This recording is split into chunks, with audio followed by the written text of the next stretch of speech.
eluigwe menia obi juru m, eluigwe menia obi juru m, eluigwe menia obi juru m, eluigwe menia obi juru m, eluigwe menia obi juru anyị o, nna menia obi juru anyị o, Chineke menia obi juru anyị o, eluigwe menia obi juru anyị o, n'afụfụ nke anyị na-ata, eluigwe mebe n'obi juru anyị, mebe obi juru anyị, mebe obi juru m, eluigwe mebe obi juru m, n'afụfụ nke anyị na-ata, nna gosi ihe jere buru odogwu, nna menia obi juru anyị, Chineke menia obi juru anyị o, onye amụma menia obi juru anyị o, na mmegbu a na-emegbu n'anyị, obinigwe gosi n'ịbụ chi anyị, gosi n'ịbụ odogwu n'agha, imenem obi juru m, imenem obi juru m, eluigwe menia obi juru m, menia obi juru m, menia obi juru m, onye inye aka anyị menia obi juru m, Chukwu kere Igbo menia obi juru anyị, eluigwe menia obi juru anyị, eluigwe menia obi juru anyị, eluigwe menia obi juru anyị. Igbo bụ Igbo. Ụtụtụ ọma, ehihie ọma, mgbede ọma, depending your time zone.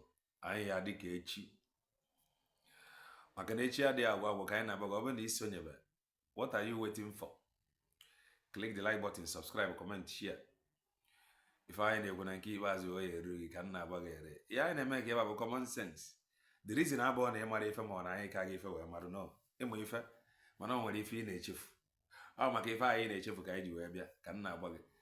I just want to make common sense as always. If you are coming across our channel, this is Kelenna TV. We are live and we are direct, bringing you the gospel of redemption by your doorstep. Yes, ịmana ka chi na-eji na-efo ife mere anyị o ife mere Igbo bụ Igbo a na-apụta na public speaks. Ịghọtago? Ndị ya na mgbe a ekwuru maka some of us or our offspring, our children, ekwuru maka ha emefu ya wepụ history, but I can wear men that know the truth and they are now saying the truth despite le wepụrụ ka ya na-akpọ ya history, mana aka nwee men na-ekwu the truth. So today we'll be reading out some things. I will be reading out some things. I will be reading out some things. Ihe mere Igbo. And to some of you, oh, I am not Igbo, I am not this, I am this. By the time I read what I'm about to read, you will agree with me.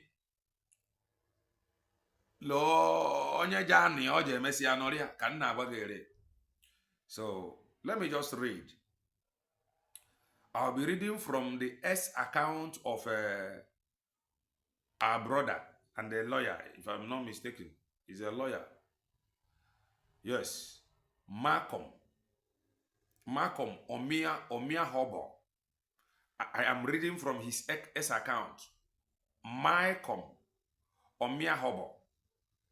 And I read, it is not true that Southeast desire to secede that led to the Nigeria-Biafra War. I'll be taking it bit by bit. This is from Malcomlm Omirhobo's account. And I read, it is not true that the Southeast desire to secede that led to the Nigeria-Biafra War, but rather it was Gowon's poor and weak leadership style colonial mentality, youthful exuberance, and the immaturity that led to the Nigeria Biafra War. Gowon refused, failed,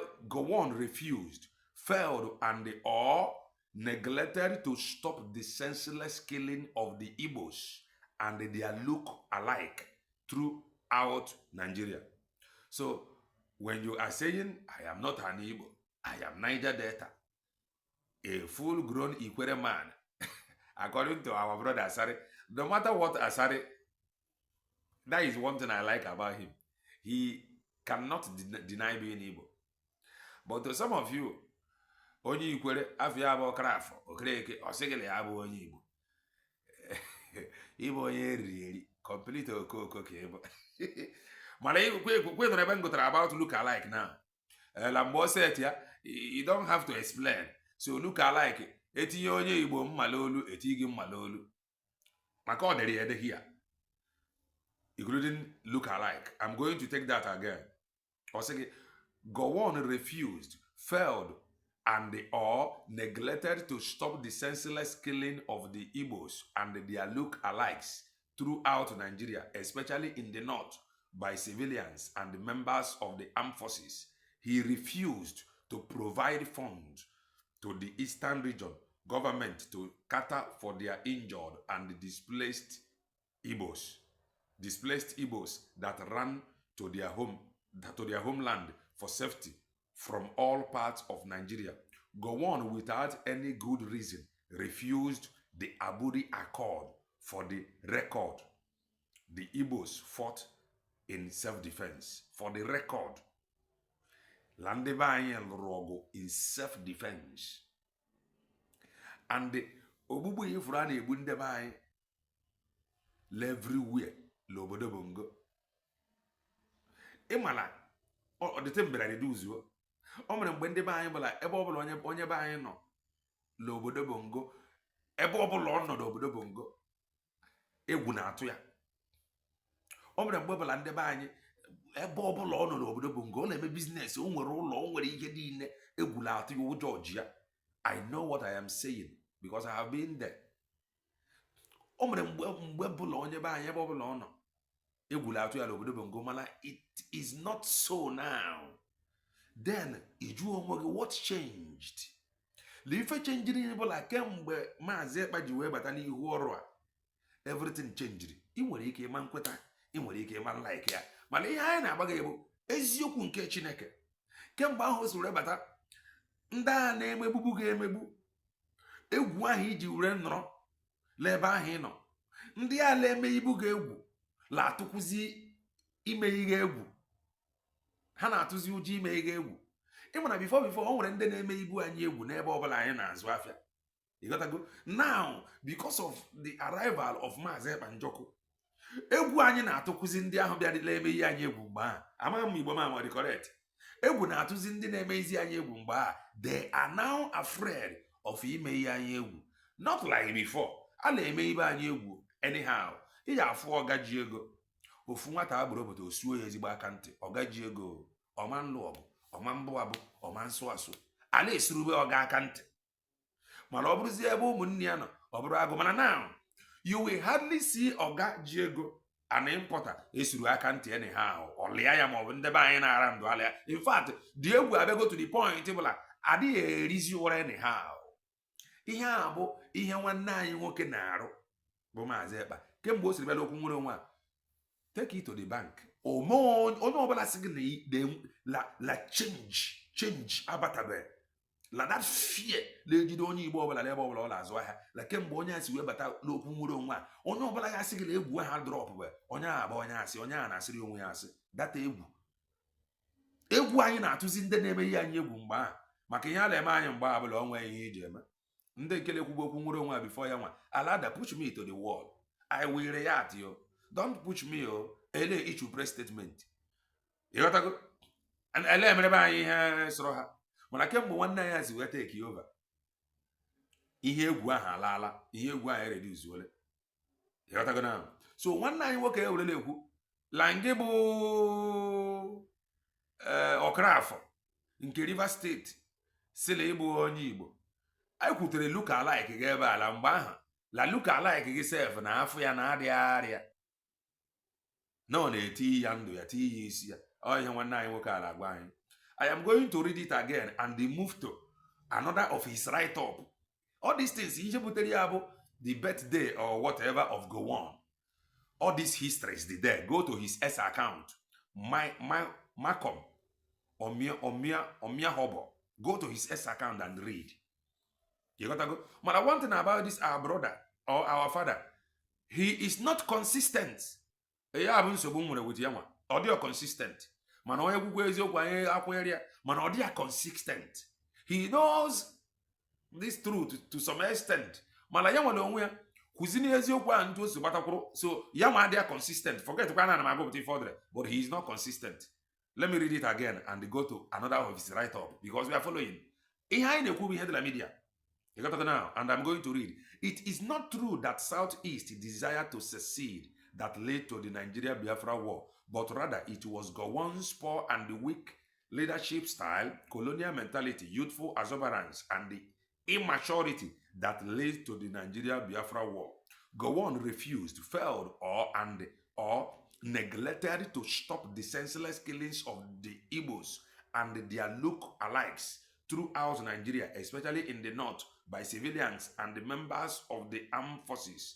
He refused to provide funds to the eastern region government to scatter for the injured and the displaced Igbos that ran to their home, to their homeland for safety from all parts of Nigeria. Gowon, without any good reason, refused the Aburi Accord. For the record, the Igbos fought in self-defense. For the record, underline it. For the record, Igbos fought in self-defense. For the record, Igbos fought in self-defense. For the record, you have to. We fought in self-defense. Our ancestors fought in self-defense. For the record, keeping the record straight that it was self-defense. Why did he refuse the Aburi Accord? Why did he refuse to implement that written agreement and the signed document? Why did he not implement that which he signed, the Aburi Accord? That question is begging for an answer. Maka na ọ bụrụ na ọ sign ya, or that he adhered to that written and signed document in the Aburi Accord. Amanjogo. Millions amanwu. Mana the point bụ long where ife mere ha ji wee jebe Aburi Accord na Ghana. Eru ebe a, there was an agreement signed and they boarded same flight down to Obodo Bongo. And I am still reading from the S account of Malcomlm Omirhobo. This is his second write-up. Banyere fine na go try ya madre. Munakwa amara na this same people when they were pro history. That is to say, no worry if ha ja choke mata. You got to go. Web ya man ntosi gbatakwuru tata. Ihe ọ bụla anyị fụziri, anyị were aka anyị were nke anyị laikiri Jesu tu ihe anyị chọrọ ikwu ka nna agwa gị. Mala, he is not far from the truth. You got to go. And let me read from Malcomlm Omirhobo. The true objective of the Nigeria Civil War was not to unite Nigeria, but the crude oil by Chief Malcomlm Omirhobo. The true objective of the Nigeria Civil War was not to unite Nigeria, but to subjugate the Igbos, steal the crude oil under their control in the then eastern region dominated by the Igbos, and they put it in control of the north and the pleasure of Britain. To hell with unity. Are we united today, 55 years after fighting the oil war? Ihe abụ the question. Mgbe ọbụla ikele mụrụ ka ịfụkwa lele eziokwu ụdịrị ihe ọ na-ekwu. Mgbe ọbụla ikele mụrụ, according to Gowon, lee alụrụ ọgụ to keep Nigeria one. The question now should be, after ka egbusiri mmadụ niile egburu oge ahụ alụrụ ọgụ a, did you succeed in keeping the country one? If yes, or in keeping it one as a prosperous and well-developed country, ka ọ bụ na-just rapụ the obodo worse than into all the Unewre Gaba Ghana, Aburi. Are we united today? The answer is no. Let me take that again. To hell with unity. Are we united today, 54 years after fighting the oil war called the Nigeria Biafra War? The answer is no. As you can see, we are at each other's throat all the time. We are divided more than ever. After he claimed Biafra Guinea War, Biafra Nigeria War, or to keep Nigeria one. Are we one today? We are more divided today. Onye East na-achụ onye North, loko jide loru onye North na-achụ onye East. Achụgidekwala nke anyị chụọ anyị ma economically. Wetara ala Igbo seaport adịghị ya, ala Igbo nwe federal road dị mma, ala Igbo you will hardly see federal institutions into other states. We are more divided now. Ya bụ lọgụ ahụ ịlụrụ mgbe to keep Nigeria one or worked. Let me continue to read. Gowon was a coward. This is our brother. I'm still reading from him. Gowon was a coward and clueless opportunist. After he and the other northern military men have killed their Igbo colleagues in the barracks and the several Igbo civilians by no just cause across the country, in fear, Gowon moved the central bank to the north, and he and his co-travelers were set to flee to the north under the code Araba, with which the north was ready to secede. Amamona na agota the alcohol. What's not go on about coward? So in Kiele Google le move bank. Onye mama bank here le move Mbam or the eastern region. I am reading what that was written by our brother Mike Omirhobo. Malcomlm Omirhobo. I'm going to take that again. Gowon was a coward and a clueless opportunist. After he and the other northern military men have killed their Igbo colleagues in the barracks and the several Igbo civilians for no just cause across the country, in fear, Gowon moved the central bank to the north. That is to say, maybe in that central bank in the Bunambada. Bang. Then I continue to read. Central bank to the north, and he and his co-travelers were set to flee to the north under the code Araba, with which the north was ready to secede. Ya bụla mgbe ebugharịchara bank ya, ihe o ji ebugharị na bank ya bụ na ọ chọrọ o bugharịrị bank gbala be ha ka ha nwee isi ikewarazi from obodo Bongo. And I continue to read. Guess what? Britain, our colonial master, called Gowon back and asked him, you have all loaf. Why settle for half? Then Gowon started talking about unity, when in actual fact, it was the crude oil that was his objective. Today, all the oil wells in Nigeria are owned by the North, who do not have a single drop of crude oil. They occupy all top and the plumb positions in NNPC, while the rest struggle for the crop. Ya nwere onwe ya na-eme ka anyị ghọta here, which is truth. Ọgụ ahụ alụrụ mgbe ahụ ọ sị lọọ bụ oil war, mana Gowon pụtara na-atụwasị law to keep Nigeria one. And the question is, are we one today? Are we united today? Are we developed today? The answer is no. Lọgụ a mgbe ọ na-ebido ha egbu osisi ndị be anyị ma ndị nọ na military ma ndị n'ọrụ onwe ha. After that, February Central Bank bula ala North dizie ready maka nkewa. Amamụnara ghọta mgbe ha bịara ready maka nkewa. I'm going to read this part again.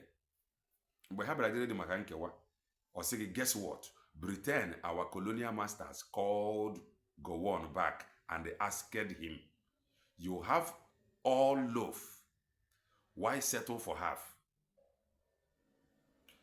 Then Gowon started talking about unity. After ka ọ bịara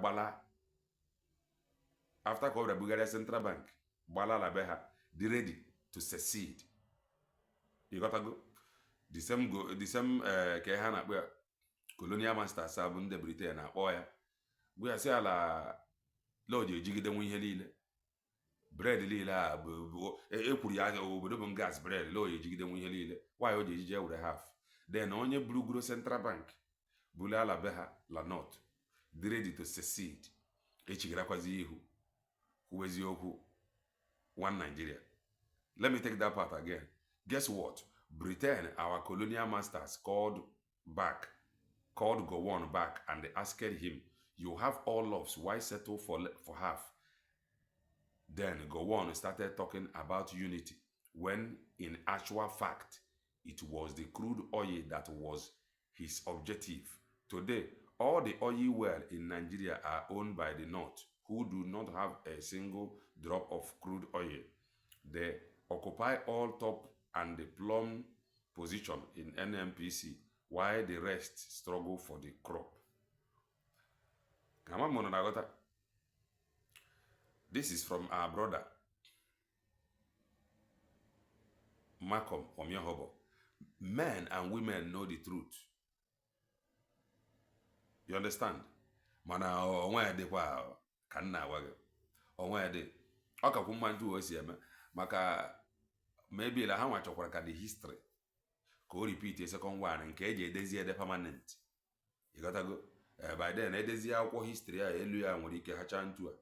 Mgbe ọ bụla ha ganwuru as far as wepụ history nke izi alụsị ọgụ a tupu ọgụ ogbubupụle Central Bank gbala ala be ha ready declare northern state or whatsoever. The same colonial masters akpọ ya lọja akpakọrọ nwa obodo niile a, why o ji settle for less or end ya up kpakọrọ dị obodo.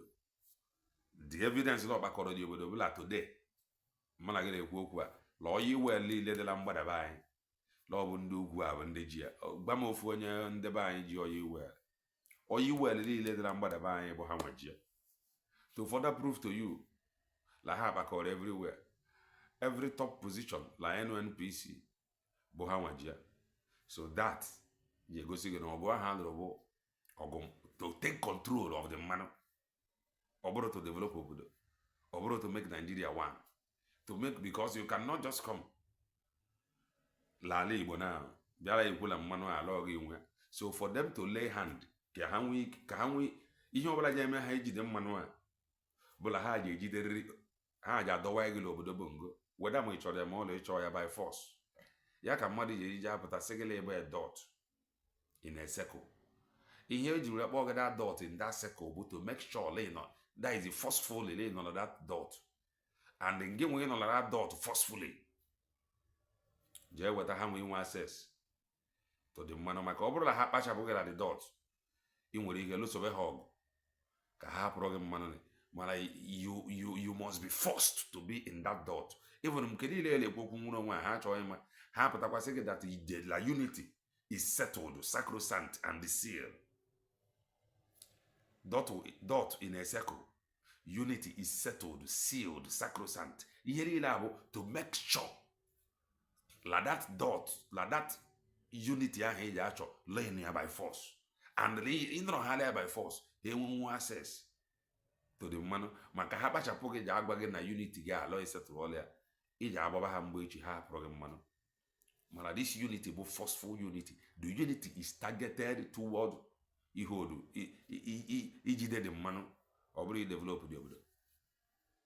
Mana the good thing na abala fa jikwe mmanụ, mana awụfụ bụ side ha ka ọ dara.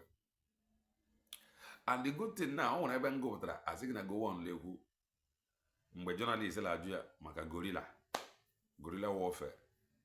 Ọ sị na Chukwu ya na-ekele ebola gorilla ahụ agba mgba. Gorilla ahụ agbadị mana ha nyere anyị python dance. 1 2 3 ịghọtago gorilla la python dance amazie m nke kan maazị Ekpele ekwula gorilla aha ya ṅụkwara ọṅụ too much la gorilla aha agbabago ịghọtago so the only thing dịrị ime ya bụla onwe kwa ahụ mana ihe a na-agụrụ gị ihe a na-abụ history about ihe megoro n'obodo Bongo so ka ha wepụrụ ya ha succeed ka ha lụrụ n'ọgụ ka a waipụọ ndị ndebe anyị were jide mmanụ ha succeed ka ha jikwere mmanụ kemgbe amere ihe ezi ya obodo be ha ọdịwere more developed than nke mgbadaba anyị the answer is no ka ha jikwe mmanụ niile a kemgbe ndebe anyị anwụnịala jidekwa top position lenu NPC anyị anwụnịala anyị anwụbe mana onwe dị ihe anyị mabụla chọrọ nwere onwe ihe a bụ injustice ihe a bụ forceful marriage amamelagota ihe a bụ generational injustice mana ndị o siri gbatakwuru taa we are making progress. That is the truth. For the fact na anyị ncha anwụchara we are making progress. Akala ekwukwu okwu nwere onwe ọ ka nwere ndị na-ekwu ya ịghọtago ka Chineke mezie okwu a nye anyị understanding na ha eze Chukwu onye pụrụ ime ihe niile ise